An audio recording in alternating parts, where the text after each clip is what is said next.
ಜಿಲ್ಲಾ ಮತ್ತು ತಾಲೂಕು ಮಟ್ಟದ ಶಿಕ್ಷಕರ ದಿನಾಚರಣೆ ಶಿಕ್ಷಣ ವ್ಯವಸ್ಥೆ ದೂರುವುದನ್ನು ಬಿಟ್ಟು ಸರಿಪಡಿಸಲು ಪ್ರಯತ್ನಿಸಬೇಕು. ಸಂದೀಪ್ ಎಸ್ ವಸಿಷ್ಠ. ಶಿಕ್ಷಣ ವ್ಯವಸ್ಥೆಯನ್ನು ದೂರುವುದನ್ನು ಬಿಟ್ಟು ಅದನ್ನು ಸರಿಪಡಿಸುವ ಪ್ರಯತ್ನ ಮಾಡಿದಾಗ ಮಾತ್ರ ಶಿಕ್ಷಣ ವ್ಯವಸ್ಥೆ ಬುಡದಿಂದ ತುದಿಯವರೆಗೆ ಪರಿವರ್ತನೆಯಾಗುತ್ತದೆ ಎಂದು Swami Vivekananda youth movement senior manager Sandeep S Vasishtha ಹೇಳಿದರು. ಅವರು ಮಂಗಳವಾರ ಪಟ್ಟಣದ ರೈತ ಭವನದಲ್ಲಿ ಜಿಲ್ಲಾಡಳಿತ, ಜಿಲ್ಲಾ ಪಂಚಾಯಿತಿ ಹಾಗೂ ಶಾಲಾ ಶಿಕ್ಷಣ ಇಲಾಖೆ ಸಂಯುಕ್ತಾಶ್ರಯದಲ್ಲಿ ಏರ್ಪಡಿಸಿದ್ದ ಜಿಲ್ಲಾ ಮತ್ತು ತಾಲೂಕು ಮಟ್ಟದ ಶಿಕ್ಷಕರ ದಿನಾಚರಣೆ ಹಾಗೂ ಜಿಲ್ಲಾ ಅತ್ಯುತ್ತಮ ಶಿಕ್ಷಕ ಪ್ರಶಸ್ತಿ ಪ್ರದಾನ ಹಾಗೂ ನಿವೃತ್ತ ಶಿಕ್ಷಕರಿಗೆ ಸನ್ಮಾನ ಸಮಾರಂಭದಲ್ಲಿ ಮಾತನಾಡಿದರು. ಶಾಸಕಿ ನಯನ ಮೋಟಮ್ಮ ಕಾರ್ಯಕ್ರಮದ ಅಧ್ಯಕ್ಷತೆ ವಹಿಸಿ ಮಾತನಾಡಿ, ದೇಶದ ಬೆನ್ನೆಲುಬಾಗಿ ಪ್ರಮುಖ ಪಾತ್ರ ವಹಿಸುವುದು ರೈತರು ಹಾಗೂ ಶಿಕ್ಷಕರು. ಈ ಸಮಾಜದಲ್ಲಿ ಯಾವುದೇ ಓರ್ವ ವ್ಯಕ್ತಿ ಉನ್ನತ ಸ್ಥಾನ ಪಡೆದಿದ್ದಾರೆಂದರೆ ಅದರ ಶ್ರೇಯಸ್ಸು ಅವರಿಗೆ ಕಲಿಸಿದ್ದ ಶಿಕ್ಷಕರಿಗೆ ಸೇರಬೇಕು. ತಂತ್ರಜ್ಞಾನ ಮುಂದುವರೆದಂತೆ ಜೀವನ ಶೈಲಿಯೂ ಬದಲಾಗುತ್ತಿದೆ. ಹಾಗಾಗಿ ಶಿಕ್ಷಣದ ಜೊತೆಗೆ ಎಐ ಬಗ್ಗೆ ಶಿಕ್ಷಕರು ತಿಳಿದುಕೊಳ್ಳಬೇಕೆಂದು ಸಲಹೆ ನೀಡಿದರು. ತಾನು ಸರ್ಕಾರಿ ಶಾಲೆಗಳಿಗೆ ಭೇಟಿ ನೀಡಿದಾಗ ಶೌಚಾಲಯದ ಬಗ್ಗೆ ಸಂತೃಪ್ತಿಯಾಗಿಲ್ಲ. ಅದಕ್ಕೆ ಬೇಕಾದ ಅನುದಾನ ತಾನು ನೀಡುತ್ತೇನೆಂದು ಹೇಳಿದ್ದೇನೆ. ಸ್ವಚ್ಛತೆ ಮತ್ತು ಶೌಚಾಲಯ ಕಡೆಗಣಿಸಿದ್ರೆ ಈ ದೇಶ ಮುಂದುವರಿಯಲು ಸಾಧ್ಯವಿಲ್ಲ. ಸರ್ಕಾರ ಸಾಕಷ್ಟು ಅನುದಾನ ನೀಡುತ್ತಿದೆ. ಅಲ್ಲದೆ ಆದಷ್ಟು ಶಾಲೆಗಳನ್ನು ಕೆಪಿಎಸ್ ಮಾಡಲು ಚಿಂತಿಸಿದೆ. ಹಾಗಾಗಿ ಸರ್ಕಾರಿ ಶಾಲೆಯಲ್ಲಿ ಮಕ್ಕಳ ಸೇರ್ಪಡೆ ಬಗ್ಗೆ ಗಮನ ಹರಿಸಬೇಕೆಂದ ಅವರು ಹೇಳಿದರು.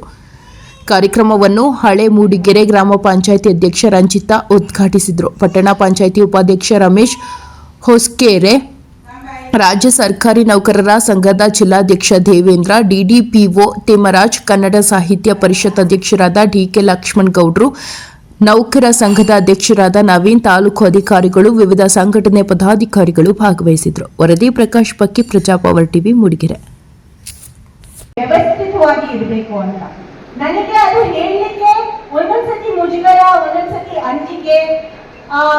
ಆ ಶೌಚಾಲಯದ ರೀತಿ ಅಥವಾ ವ್ಯವಸ್ಥೆ ನನಗೆ ಸಂತೃಪ್ತಿ ತರುವಷ್ಟು ಇಲ್ಲ.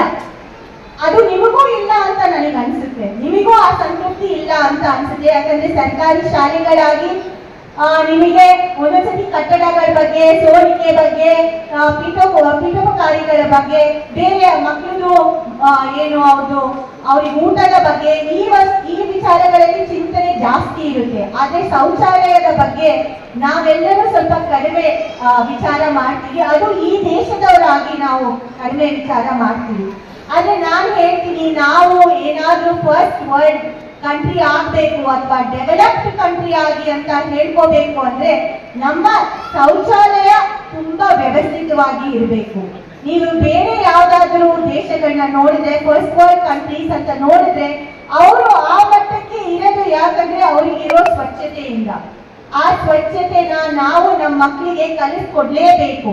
ನಾನು ಎಷ್ಟೋ ದಿನಗಳಿಂದ ಈ 2 ವರ್ಷ 3-4 ತಿಂಗಳು ನನ್ನ ಅವಧಿ ಸಿಕ್ಕಿದಲ್ಲಿ ನಾನು ಪ್ರತಿಯೊಂದು ವೇದಿಕೆಯಲ್ಲಿ, ಶಿಕ್ಷಣ ಇಲಾಖೆ ವೇದಿಕೆಯಲ್ಲಿ ಹೇಳಿದ್ದೀನಿ, ಶೌಚಾಲಯನ ಅಚ್ಚುಕಟ್ಟಾಗಿ ಇಟ್ಕೊಳ್ಳಿ. ಅದರಲ್ಲಿ ನಿಮಗೆ ಏನ್ ಅನುದಾನ ನಿಮಗೆ ಬೇಕು ನಿಮ್ಮ ಶಾಲೆಯ ಶೌಚಾಲಯದ ವ್ಯವಸ್ಥೆಗೆ, ಅದನ್ನ ನಾನು ಕೊಡ್ತೀನಿ ಅಂತ ನಿಮ್ಮ ಹತ್ರ ಸುಮಾರು ಸತಿ ಹೇಳ್ಕೊಂಡಿದ್ದೀನಿ.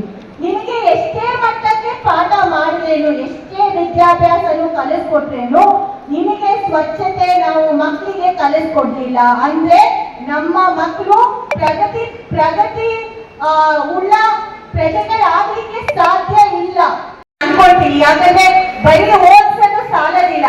ಈ ಮಕ್ಕಳು ಯಾಕೆ ಸ್ಕೂಲಿಂದ ಡ್ರಾಪ್ ಔಟ್ ಆಗ್ತಾ ಇದ್ದಾರೆ ಅಂತಲೂ ನೀವೆಲ್ಲರೂ ಸ್ವಲ್ಪ ವಿಚಾರ ಮಾಡ್ಬೇಕಾಗುತ್ತೆ. ಯಾಕಂದ್ರೆ ನಾವು ನೀವೇನು ಮ್ಯಾಥ್ಸ್ ಕಲಿಸ್ತಿರೋ, ಸೈನ್ಸ್ ಕಲಿಸ್ತಿರೋ, ಕನ್ನಡ ಕಲಿಸ್ತಿರೋ, ಇಂಗ್ಲಿಷ್ ಕಲಿಸ್ತಿರೋ ಅದೆಲ್ಲ ಆಮೇಲೆ. ಬಟ್ ಅದ್ರ ಮಕ್ಕಳು ಡ್ರಾಪ್ ಔಟ್ ಆಗಿ ವಿದ್ಯಾಭ್ಯಾಸ ಮುಗಿಸ್ಲಿಲ್ಲ ಅಂದ್ರೆ ನಮಗೆ ನಿಜವಾಗ್ಲೂ ಅದು ಕಷ್ಟಕರವಾದ ಒಂದು ಸಮಸ್ಯೆ ಆಗೋಗುತ್ತೆ. ಇಲ್ಲಿ ಮೂಡಿಗೆರೆ ಭಾಗದಲ್ಲಿ ಸ್ಪೆಷಲಿ ಅಥವಾ ಈ ಒಂದು ಜಿಲ್ಲೆಯಲ್ಲಿ.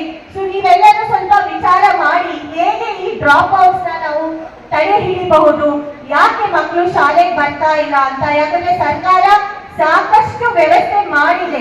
ಮಕ್ಕಳುಗಳಿಗೆ ಸ್ಕೂಲ್ ಬರ್ಲಿಕ್ಕೆ ಊಟ ಕೊಡ್ತಾ ಇದ್ದೀರಾ, ಅಕ್ಷರ ದಾಸೋಹ ಕೊಡ್ತಾ ಇದ್ದೀರಾ, ನಾವು ಕೊಡ್ತಾ ಇದ್ದೀವಿ. ಅದಲ್ಲದೆ ನಾವು ಸ್ಕೂಲ್ ಯೂನಿಫಾರ್ಮ್ ಕೊಡ್ತಾ ಇದ್ದೀವಿ, ಅವರಿಗೆ ಸಾಕ್ಸ್ ಮತ್ತೆ ಶೂಸ್ ಕೊಡ್ತಾ ಇದ್ದೀವಿ.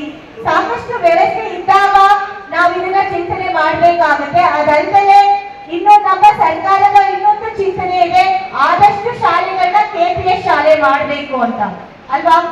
ಆದಷ್ಟು ಶಾಲೆಗಳನ್ನ ಹೋಬಳಿ ಮಟ್ಟದಲ್ಲಿ ಅಥವಾ ಗ್ರಾಮ ಪಂಚಾಯಿತಿ ಮಟ್ಟಕ್ಕೆ ತರಬೇಕು ಅಂತ.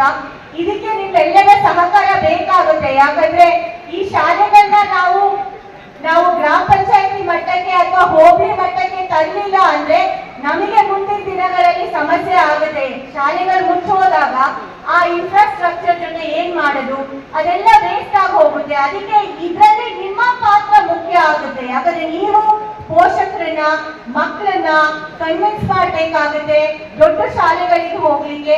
ನಮ್ಮ ಇನ್ಫ್ರಾಸ್ಟ್ರಕ್ಚರ್ ಆ ಮಟ್ಟಕ್ಕೆ ವ್ಯವಸ್ಥೆನ ಸರ್ಕಾರ ಖಂಡಿತ ಮಾಡಿದೆ, ಮಕ್ಕಳಿಗೆ ಹೋಗ್ಲಿಕ್ಕೆ ಬರ್ಲಿಕ್ಕೆ ಅನ್ಕೊಳ್ತೀನಿ. ಯಾಕಂದ್ರೆ ಬರೀ ಓದ್ಸಲು ಸಾಲದಿಲ್ಲ.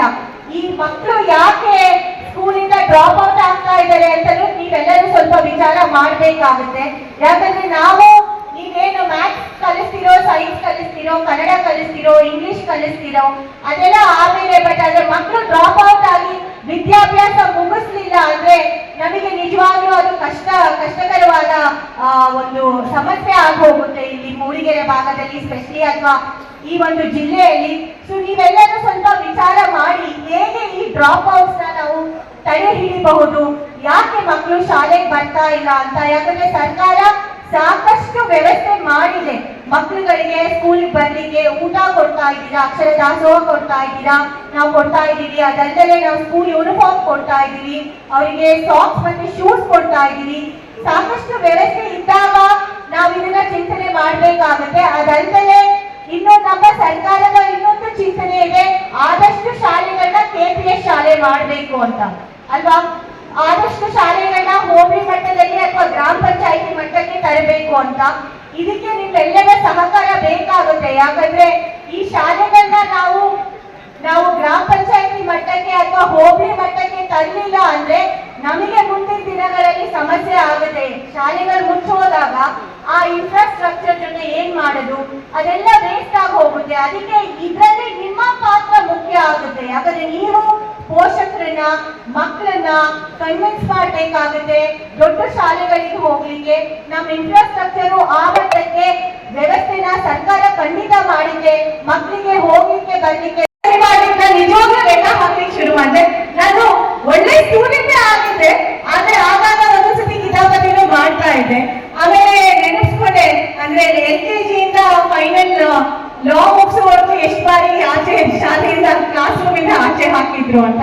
ಆಮೇಲೆ ಲೆಕ್ಕ ಬಂದಿದ್ ಬರೀ 2 ಸತಿ ಮಾತ್ರ, ನೆನಪು ಬರ್ತಿದೆ ಅಟ್ಲೀಸ್ಟ್ ನನಗೆ 2 ಸತಿ. ಬಟ್ ಇವತ್ತು ನಮ್ಮ ಮೂಡಿಗೆರೆ ತಾಲೂಕಲ್ಲಿ ಈ ಒಂದು ಜಿಲ್ಲಾ ಮಟ್ಟದ ಕಾರ್ಯಕ್ರಮನ ಮಾಡ್ತಾ ಇರೋದು ನಿಜವಾಗ್ಲೂ ನಮಗೆ ಹೆಮ್ಮೆಯ ವಿಚಾರ. ನನಗೆ ನಿಜವಾಗ್ಲೂ ನಿಮಗೆಲ್ಲರಿಗೂ ನಾನು ಅಭಿನಂದನೆಗಳು ಹಾಗೂ ತುಂಬು ಹೃದಯದ ಧನ್ಯವಾದಗಳು. ಕನ್ನಡತೆಯನ್ನು ಯಾರು ಕಲಿಸ್ಕೊಡ್ತಾರೆ, ಎಲ್ಲಿ ಕಲಿಸ್ಕೊಡ್ತಾರೆ ಅಂದ್ರೆ ನಿಮ್ಮಂತಹ ಶಿಕ್ಷಕರು ಶಾಲೆಯಲ್ಲಿ ಕಲಿಸ್ಕೊಡ್ತಾರೆ. ಯಾರಿಗೆ ಈ ಸಂಘಟನೆಯನ್ನು ಪರಿಚಯ ಮಾಡ್ತಿರಲ್ಲ ಮಕ್ಕಳು, ಅವ್ರು ಎಷ್ಟು ದೊಡ್ಡವರಾಗಿ ಬೆಳೆದ್ರು ಕೂಡ ಅದು ತುಂಬಾ ಅದ್ಭುತವಾಗಿ ಅವರು ಸಾಧನೆಯನ್ನ ಮಾಡ್ತಾರೆ ಅಂತ. ವಿವೇಕಾನಂದರು ಹೇಳ್ತಾರೆ, ಎಜುಕೇಶನ್ ಶಿಕ್ಷಣ ಎಲ್ಲಿಂದ ಬರತ್ತಪ್ಪ ಅಂದ್ರೆ ಎಲ್ಲ ಹೊರಗಡೆಯಿಂದ ಬರಲ್ವಂತೆ. ಎಷ್ಟು ಅದ್ಭುತವಾಗಿ ಹೇಳ್ತಾರೆ ನೋಡಿ. Education is the manifestation of the perfection already in man. ಈಗಾಗಲೇ ನೀವು ಹೊರಗಡೆಯಿಂದ ಏನೋ ಸೈನ್ಸ್ ಮ್ಯಾಥ್ಸ್ ತಗೊಂಡು ನಾವು ಹೇಳ್ಬೇಕಾಗಿಲ್ಲ. ಶಿಕ್ಷಕರ ಜವಾಬ್ದಾರಿ ಏನು ಅಂತ ಹೇಳಿದ್ರೆ ಟು ಫೆಸಿಲಿಟೇಟ್ ಅಂತ ಹೇಳ್ತಾರೆ. ನಮ್ಮಲ್ಲಿ ಎಷ್ಟು ಅದ್ಭುತವಾಗಿದೆ ಅಂದ್ರೆ ಮಾತಿದೆ ಅಂದ್ರೆ nobody is teacher but they are only facilitators ಅಂತ. ನಾವು ಯಾರು ಹೊರಗಡೆಯಿಂದ ಪಾಠ ಮಾಡ್ಲಿಕ್ಕೆ ಆಗಲ್ವಂತೆ, ಅದು ನಾವು ಅವರ ಶಿಕ್ಷಣದ ದಾರಿಯನ್ನ ಸುಗಮ ಮಾಡಬೇಕು ಅಂತ. ಏನ್ ಅದ್ಭುತವಾದ ಮಾತು ನೋಡಿ. ವಿವೇಕಾನಂದ ಅದಕ್ಕೆ ಹೇಳ್ತಾರೆ, education is the manifestation of perfection